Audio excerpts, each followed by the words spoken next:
Bem-vindos, amigos. É uma alegria, é um prazer imenso estar aqui com vocês. Sejam bem-vindos. Nós estamos aqui online, de forma virtual, para nós conversarmos hoje sobre o tema O Homem no Mundo.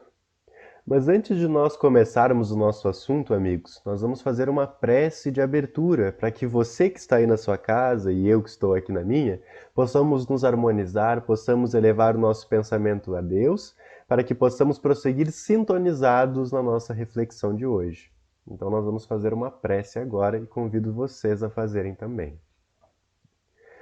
Vamos elevar então o nosso pensamento a Deus, a Jesus, aos benfeitores amigos e rogar pelo amparo para que possamos começar as nossas reflexões de hoje com muita paz em nossos corações e aurelados sempre pela luz divina e pelo amparo dos bons amigos. Damos por aberto então as reflexões no nosso dia de hoje. Que assim seja. A nossa reflexão, amigos, é sobre o capítulo 17 do Evangelho segundo o Espiritismo, o capítulo que tem como título Sede Perfeitos. Nós vamos conversar um pouco sobre o item de número 10, intitulado O Homem no Mundo. Quem nos traz este item é um espírito protetor no ano de 1863. Antes de nós começarmos as nossas reflexões, amigos, antes de nós começarmos a nossa leitura deste item, eu gostaria que nós refletíssemos um pouco sobre o título deste item. Porque é um título muito interessante e a gente pode fazer algumas reflexões, alguns desdobramentos sobre este título. O título, então, é O Homem no Mundo. E olhem só que interessante. O autor espiritual, neste item, ele não fala o homem do mundo, mas o homem no mundo. E isso tem uma importância muito grande, conforme nós vamos ver na nossa leitura mais adiante. Para que nós possamos entrar nessa leitura, então, amigos, eu acho que é de suma importância nós fazermos algumas reflexões filosóficas sobre o que seria o homem e o que seria o mundo que os espíritos nos falam. Vamos começar nossa reflexão, então, primeiro, falando sobre o homem. E quando nós falamos homem, estamos falando no ser humano, seja homem, seja mulher, independente. Amigos, o que é o ser humano? Quando nós olhamos apenas sobre a ótica materialista, apenas das ciências terrestres, da biologia, da química, nós poderíamos dizer que o ser humano é apenas um amontoado de células com reações bioquímicas. Que os nossos sentimentos, as nossas emoções, o amor, a felicidade, tudo isso se resume apenas à química do nosso organismo. Mas quando nós estudamos a doutrina espírita, nós sabemos que o ser humano é muito mais do que este amontoado de células. É muito mais do que essas reações químicas. A doutrina espírita vai nos dizer que o ser humano, na sua essência, é um espírito, um ser inteligente que já existia antes do seu nascimento e que nunca morrerá, que nunca terá um fim. Portanto, como vai nos dizer Sócrates, o filósofo Sócrates, a nossa alma é a nossa inteligência. No livro dos Espíritos, os Espíritos vão nos dizer que para nós a alma e a inteligência podem ser sinônimos, já como nos faltam termos mais adequados. Então nós, seres humanos, somos espíritos. E quando os espíritos falam no item 10 sobre o homem no mundo, eles nada mais querem nos dizer sobre a jornada do espírito imortal no nosso mundo. A jornada deste ser inteligente, deste ser imortal, que já existia antes do nascimento e que nunca terá um fim. Mas o que os espíritos querem nos dizer sobre mundo? Que tipo de mundo é este que eles estão falando? Neste item, eles estão falando sobre o mundo material ou sobre o mundo espiritual? Neste item, amigos, eles estão falando sobre o mundo material. Mas o que é o nosso mundo material? É este mundo formado por matéria, através das inúmeras mudanças do fluido cósmico universal, como nós vemos em alguns assuntos da obra A Gênese. Como vai nos dizer o filósofo Platão e o filósofo Sócrates, este mundo material é o mundo do sensível, do mundo dos sentidos, desculpe, o mundo sensível, aonde tudo o que nos toca chega à nossa percepção através dos nossos sentidos, através da nossa visão, através do nosso olfato, da nossa audição, do nosso tato. É este mundo material, este mundo grosseiro, este mundo formado por matéria, formado por este fluido cósmico universal que os espíritos nos falam. E nós vamos ver, amigos, que este mundo material, ele é passageiro, ele é transitório. Os objetos, os elementos deste mundo material estão sujeitos à destruição. Como já nos dizia um filósofo da antiguidade, anterior a Sócrates e Platão, que foi um filósofo conhecido como Heráclito, também conhecido como filósofo do fogo, ele vai nos dizer que tudo no universo flui. Tudo está em constante mudança, tudo é passageiro na Terra, tudo é passageiro no nosso mundo material. E isso é verdade, amigos. O filósofo Heráclito, ele é o autor daquela famosa frase que nós conhecemos, em que ele vai dizer o seguinte, que um homem nunca entra 2 vezes no mesmo rio. Porque quando ele vai entrar de novo, o rio já não é mais o mesmo e ele também já não é mais o mesmo. Mostrando essa transitoriedade da matéria. E nós vamos ver, amigos, que dentro da doutrina espírita isso é verdade. Os nossos corpos materiais, formados neste mundo sensível que nós vivemos, este mundo que toca os nossos sensíveis, ele está sujeito à destruição. Ele se forma durante a gestação, ele nasce, mas um dia ele irá perecer, ele irá ser destruído. Os elementos químicos que compunham este corpo físico formarão outros compostos, formarão outras moléculas, irão constituir outros seres vivos. Quando nós olhamos para o nosso sistema solar, que foi formado há bilhões de anos, quando nós olhamos para o nosso planeta Terra, que possui 4,5 bilhões de anos de existência, nós vemos que, segundo os cientistas, daqui a bilhões de anos, o nosso planeta, junto com os outros planetas do sistema solar, serão engolidos pela nebulosa solar, pelo nosso Sol. Então, até mesmo os planetas estão sujeitos à destruição. O Espírito Emmanuel, no livro A Caminho da Luz, ele nos fala sobre a evolução de Jesus, nos dizendo que o sistema solar, aonde Jesus evoluiu, já não existe mais. Já não existe mais no universo, de tanto tempo que já se passou.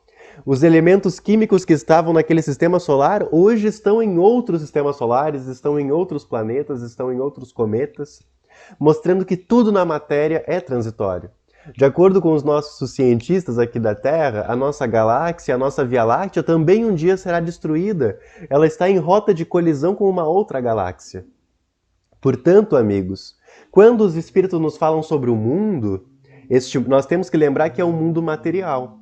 E sendo material, é um mundo passageiro. É um mundo que está fadado à destruição, onde nada é perene, nada é eterno. E, portanto, qualquer tipo de valores que nós amontoarmos neste mundo são valores que estão também sujeitos à destruição.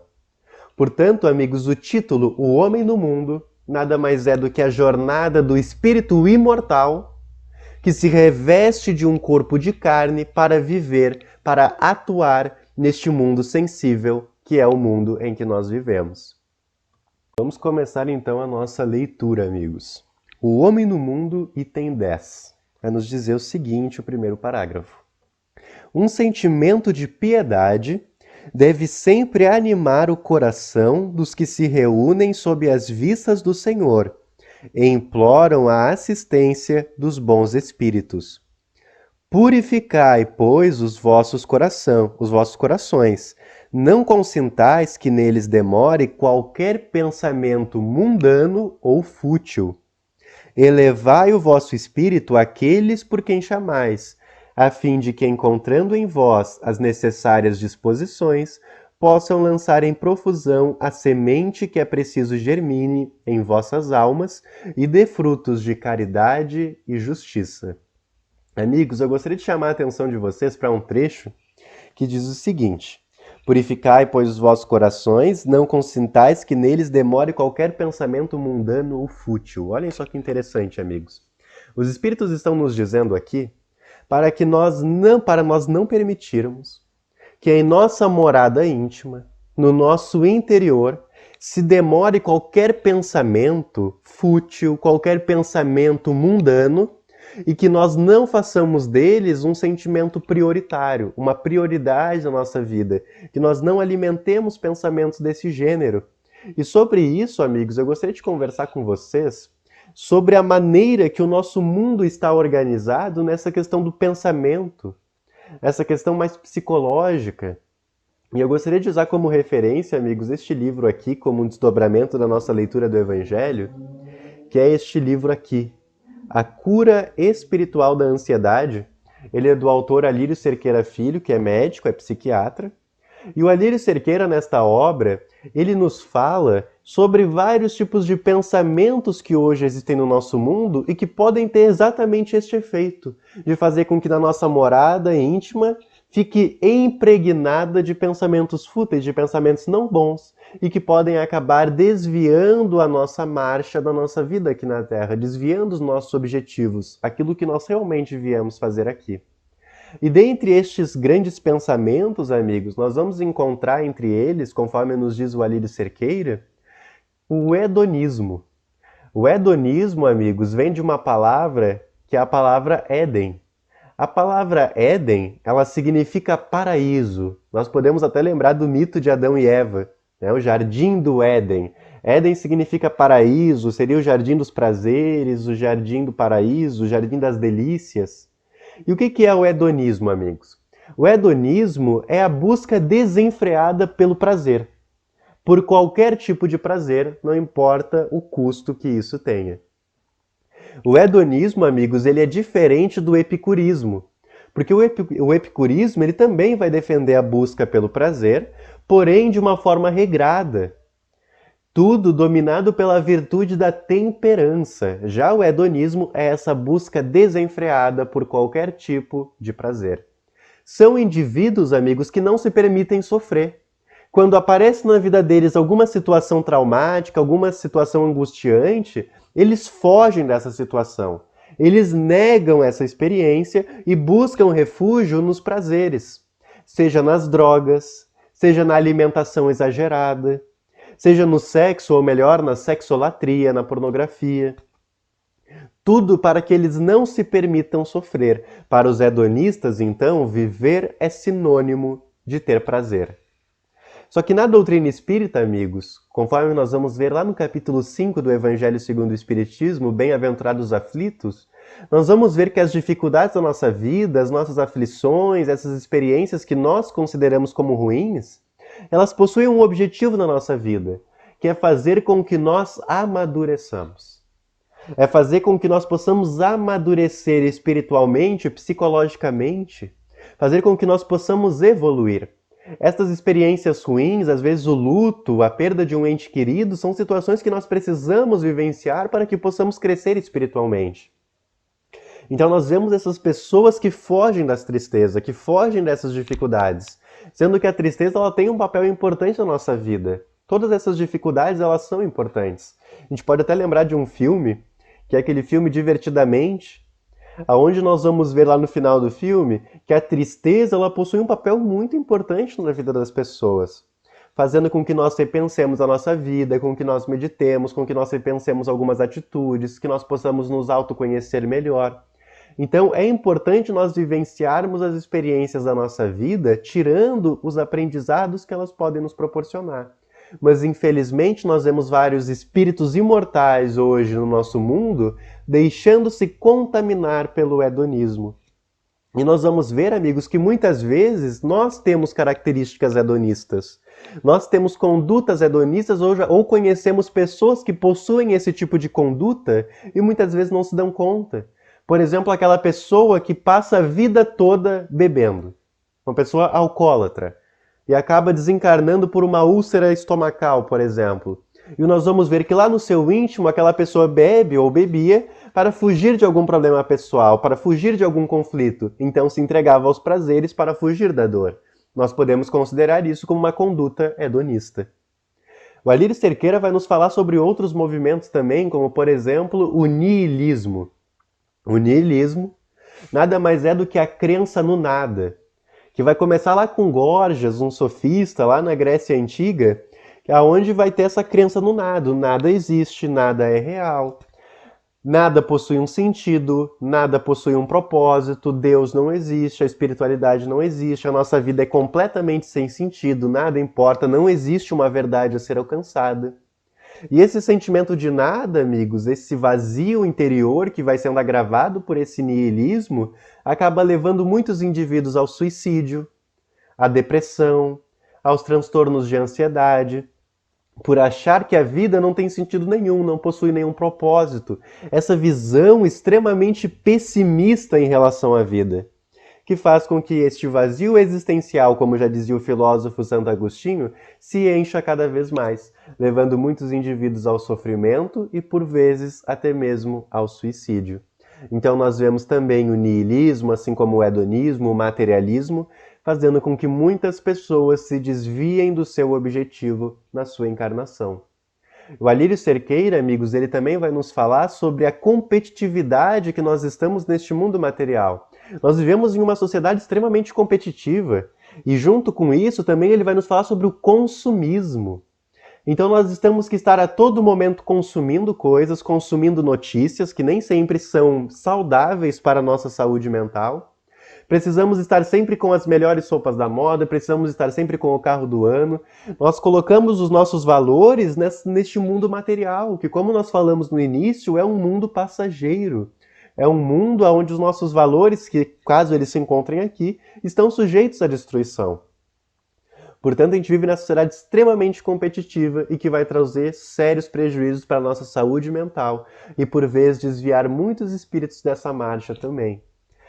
O Alírio Cerqueira ele nos fala muito também sobre esse sentimento de urgência que rodeia muito dos indivíduos na nossa sociedade contemporânea.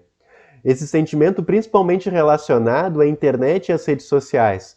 Nós estamos, por exemplo, dirigindo no trânsito, a gente ouve aquele barulhinho do WhatsApp e a gente já quer olhar o celular porque nós já achamos que é alguma coisa importante, que é uma coisa urgente, que alguém está morrendo e a gente para o que a gente está fazendo para isso.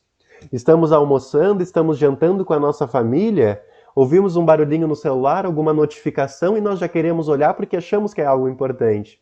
E tudo isso vai fazendo com que a gente perca momentos com a nossa família, por exemplo, essas experiências que são úteis para o nosso crescimento, para a nossa evolução espiritual. Vamos para o nosso próximo trecho, então, nosso segundo parágrafo. Não julgueis, todavia, que exortando-vos incessantemente a prece e a evocação mental, pretendamos vivais uma vida mística, que vos conserve fora das leis da sociedade onde estáis condenados a viver. Não, vivei com os homens da vossa época, como devem viver os homens. Sacrificai as necessidades, mesmo as frivolidades do dia, mas sacrificai com um sentimento de pureza, que as possa santificar. Amigos, os Espíritos estão nos dizendo aqui que não é necessário, e na verdade isso nem deve ser feito, que nós passemos a nossa vida inteira em meditação, numa suposta comunhão com Deus ou com os espíritos amigos, simplesmente uma vida toda em prece, se dedicando apenas a essa comunhão com o divino. Porque se nós fizermos isso, nós vamos deixar na nossa existência, a nossa encarnação impregnada do ócio, nós não vamos trabalhar em favor da humanidade, não iremos fazer o bem, não iremos nos dedicar àqueles que sofrem, que é este o verdadeiro propósito da existência humana, para que nós possamos evoluir juntos nessa grande família, família universal que os Espíritos nos falam, que é essa grande família humana. Então é importante, amigos, que nós possamos fazer essa comunhão com Deus, com os Espíritos amigos, fazer as nossas preces, mas acima de tudo, colocar os nossos conhecimentos em prática, fazer o bem, fazer a caridade, para que nós possamos evoluir.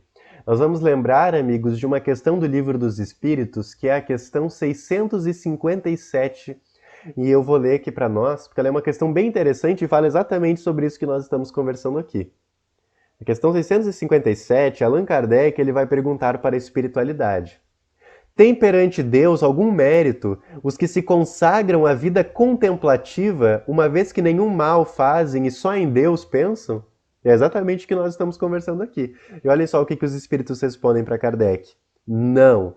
Porquanto, se é certo que não fazem o mal, também o é que não fazem o bem e são inúteis. Demais, não fazer o bem já é um mal. Deus quer que o homem pense nele, mas não quer que só nele pense, pois que lhe impôs deveres a cumprir na terra. Quem passa todo o tempo na meditação e na contemplação, nada faz de meritório aos olhos de Deus, porque vive uma vida toda pessoal e inútil à humanidade, e Deus lhe pedirá contas do bem que não houver feito. Isso significa, amigos, que a meditação e a contemplação são uma coisa ruim? Óbvio que não. Inclusive, eu faço parte da Empunhando o Amor, e uma das nossas oficinas é sobre a meditação. Inclusive, o Espírito Joana de Ângeles e outros benfeitores amigos nos trazem os muitos benefícios dessa prática milenar que é a meditação, essa busca pelo silêncio mental. Mas quando nós achamos que este é o único propósito da nossa existência, que é simplesmente cuidar de nós e somente de nós e não cuidarmos do nosso próximo, nós temos uma vida extremamente egoísta, uma vida extremamente egocêntrica e inútil para a humanidade, como os espíritos dizem. Então nós devemos sim buscar a meditação para cuidarmos de nós, mas para que esse cuidado de nós se converta também num cuidado do próximo. Nós vamos ver, amigos, principalmente na Idade Média, onde nós vamos ter aquele clero secular, o clero regular. Dentro desse clero regular nós vamos encontrar os monges, né? Naquela época os monges beneditinos, os monges franciscanos, e os monges tendo aquele estilo de vida asceta, né? Completamente longe desses prazeres materiais, desses chamamentos mundanos, essa vida ascética, e eles acabavam se afastando da vida em sociedade. Eles iam viver, às vezes, lá no alto das montanhas, alguns iam para o deserto, e na visão deles, eles iam para lá para fugir dos prazeres mundanos, mas também para entrar em comunhão com Deus. Porque eles acreditavam que eles, estando em comunhão com Deus, eles iriam impedir que as forças do mal, as forças malignas do universo, agissem sobre a Terra. Então a gente vê que isso é uma visão muito maniqueísta. O que é uma visão maniqueísta? Uma visão maniqueísta é aquela visão de nós acharmos que o universo é uma batalha incessante das forças do bem contra as forças do mal. E nós vamos ver que o maniqueísmo ele sonda muito das religiões, ainda está no inconsciente de muitas pessoas. Então, principalmente na Idade Média, esses monges eles se retiravam, eles viviam insulados da sociedade, porque eles acreditavam que em comunhão com Deus, vivendo constantemente em prece, eles estariam afastando o mal da Terra. Mas a gente vê que há uma vida, dentro da visão espírita, mas também com total respeito, uma vida que se torna inútil para a humanidade, porque não há a prática da caridade. Não há ajuda ao próximo e nem evolução espiritual, porque o indivíduo passa toda a sua vida apenas meditando, apenas nesse ato de comunhão contínua, mas nada prática. Certo, amigos? E essa visão maniqueísta, então, ela vai impregnar muitas pessoas ainda. Eu lembro da minha época de escola, eu estava conversando com uma amiga sobre Deus, e ela queria saber a visão espírita, e eu falei para ela que dentro da doutrina espírita nós acreditávamos em Deus. Não naquele Deus antropomorfizado, aquele Deus humano, aquele Deus homem, mas Deus como uma inteligência que administra, que governa o universo. E falei que para nós o diabo não existe. E ela então ficou surpresa. Tá, mas se existe Deus que é a força do bem, tem que existir também uma força do mal. Ou seja, essa visão maniqueísta, de que o mal e o bem estão constantemente lutando no universo. Isso, inclusive, é um legado lá dos persas antigos, do zoroastrismo, aonde vamos ter o deus do mal, o deus do bem, que constantemente duelam, né? Certo, amigos?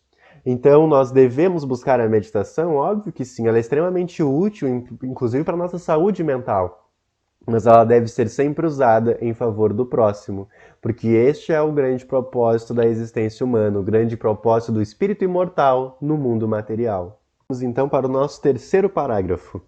Sois chamados a estar em contato com espíritos de naturezas diferentes, de caracteres opostos, não choqueis a nenhum daqueles com quem estiverdes.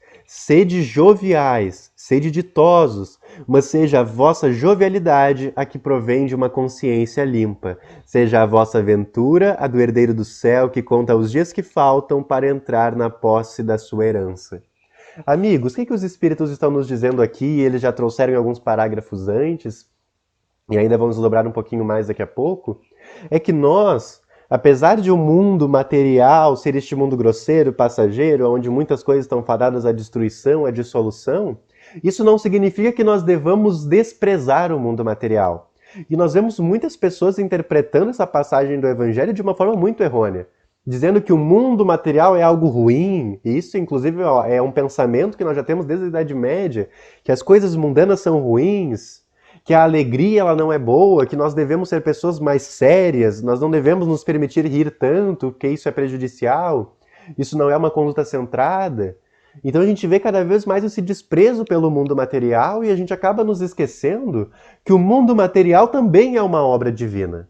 E ele não merece desprezo, é uma obra linda, o mundo material é fantástico. Quando a gente vai estudar biologia, física e química, a gente se depara com essa grandiosidade, essa complexidade do universo material, e a gente vê como ele é fantástico. E além disso, ele é um instrumento da nossa evolução. Portanto, ele exige também o cuidado da nossa parte, o cuidado do nosso planeta. É super importante isso, então não deve haver esse desprezo. Então nós vamos ver muitas pessoas tendo uma vida completamente séria. Inclusive é interessante como muitas pessoas, ao imaginarem Jesus, imaginam uma pessoa completamente séria, uma pessoa que não ria, uma pessoa que não era alegre. E de acordo com os relatos espirituais que nós temos, por exemplo, de Humberto de Campos, de Emmanuel, Jesus tinha uma alegria indefinível. A gente vai lembrar de Kardec, às vezes também vem à nossa mente uma pessoa séria, uma pessoa carrancuda, e Kardec também não era assim, de acordo com os relatos que nós temos.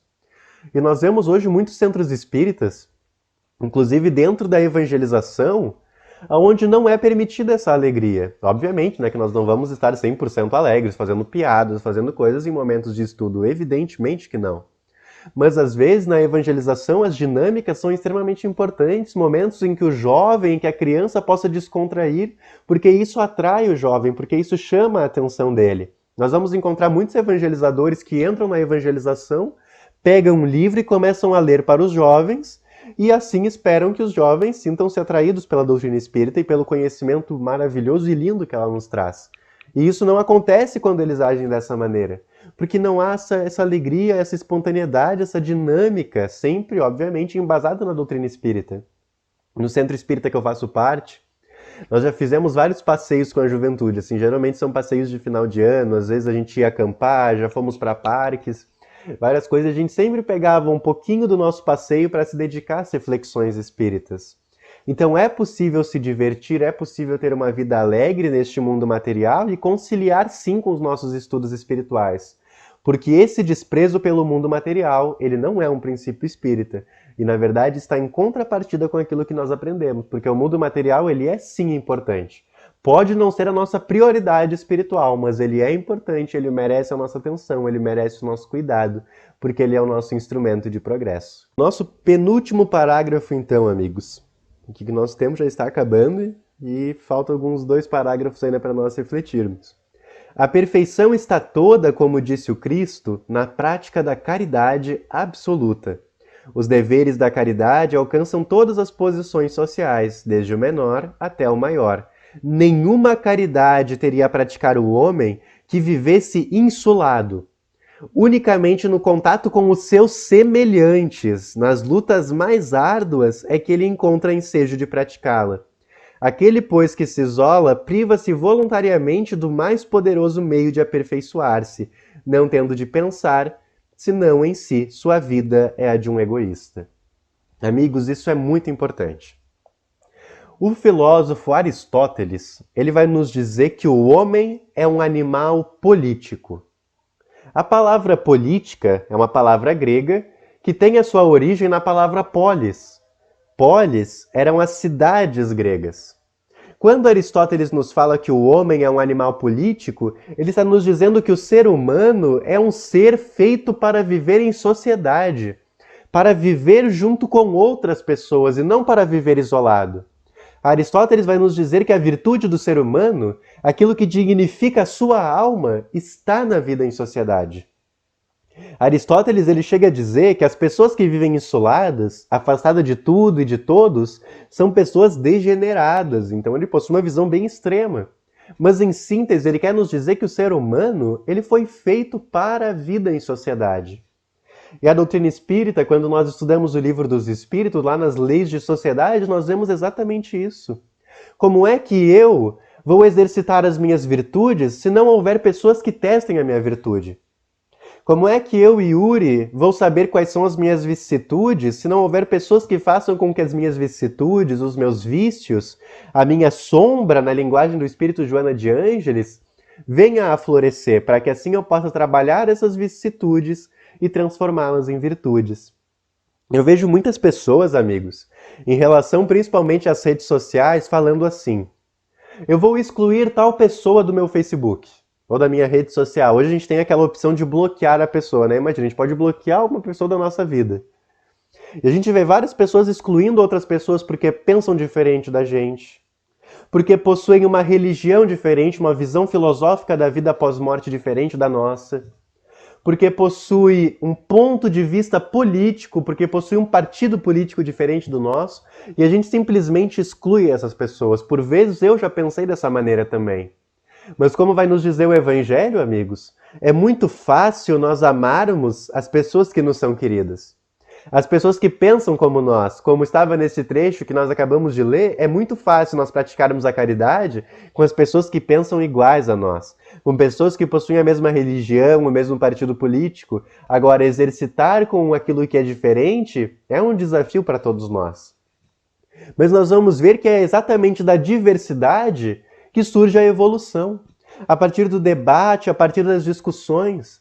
Porque se eu conviver apenas com pessoas que pensam como eu, se eu ler livros apenas dos assuntos que me interessam, de autores que eu gosto e que tragam ideias condizentes com a minha forma de pensar, que tipo de amadurecimento eu vou ter? Convivendo com pessoas com os mesmos ideais, com os mesmos princípios que o meu, com os mesmos gostos, eu estarei convivendo com reflexos de mim mesmo. Eu estarei convivendo com o meu próprio Narciso. E convivendo com o nosso Narciso não há evolução, não há amadurecimento espiritual. Então, como nós dissemos, é dentro da diversidade que surge a evolução, que surge o amadurecimento através do debate, através da discussão isenta de violência. Porque sim, amigos, acreditem, o conflito ele pode ter sim uma conotação positiva, desde que ambos tenham um amadurecimento para dialogar, algo que está se tornando um pouco raro nos nossos dias. Mas que possamos ver na diversidade um meio de aprendizado, um meio de evolução, convivendo com as diferenças, para que nós possamos evoluir. Para nós encerrarmos, amigos, vamos ler então o último parágrafo e a gente então já segue com a nossa prece final.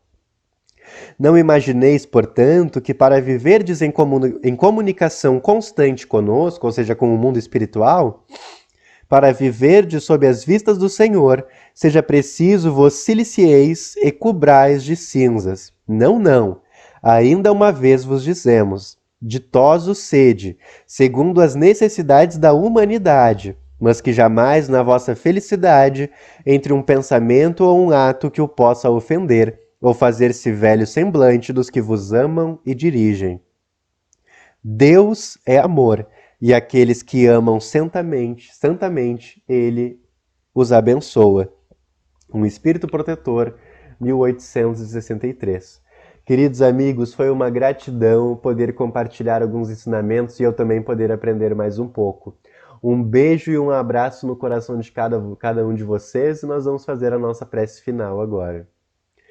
Vamos então, mais uma vez, elevar o nosso pensamento a Deus, a Jesus, aos espíritos amigos e agradecer profundamente, de coração e mente aberta, pelos ensinamentos aqui recebidos, pelo amparo que recebemos, e que este amparo recebido possa prosseguir sobre cada dia da nossa vida, penetrar os nossos lares, os nossos amigos, nossos familiares, a nossa vida como um todo, sempre lembrando que nós estamos no mundo, mas nós não somos do mundo. Agradecemos por tudo, então, e que assim seja. Gratidão, amigos. Abraço.